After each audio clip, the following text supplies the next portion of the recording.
Bitta gap aytaymi? Hozir yashang. Chunki hech qachon hozirgidek yosh, chiroyli va kuchli bo'la olmaysiz. Dekretdagi 9-kun.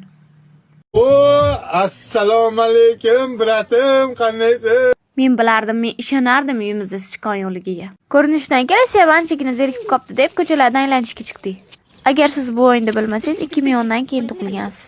Yoshligimda o'yinlarda hammasini o'rgatyapman. Mushigi bo'ladimi, mushigi? Miyav, miyav, mushigim, miyav, miyav, mushigim. O'zidan katta bolalardan qo'rqmaydigan o'g'lim chuchumoldan qo'rqadi. Xuddi fil sichqondan qo'rqqandek.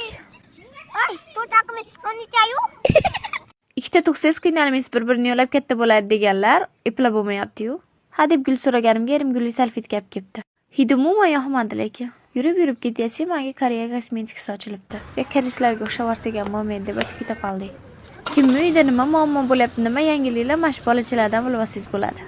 Oyda yilda bir marta meva yeb tursak, tanamizga vitamin ko'rarmidi deb banan sotib oldik. Kimga qanaqa bilmadim-ku, menga Bananzani firmasi yoqadi. Qo'limda 20 ming pulim bor edi. Kakras 20 mingga keldi. Shunaqa kunlarda omadli bo'lib ketyapman-da deb avalardim. Shu pollarim meva desa mendan oldin tomdan tashishadi. Shokoladdan cherib qo'ygan ekan, bir nima qilmoqchi edim, lekin bir nimaga o'xshab qoldi. Nima qilamiz endi, ko'zni yumib yevora qoldik. Shunaqa qilib bolajonlar bilan mazza qilib aylanib D vitaminlarini olib uyga qaytdik.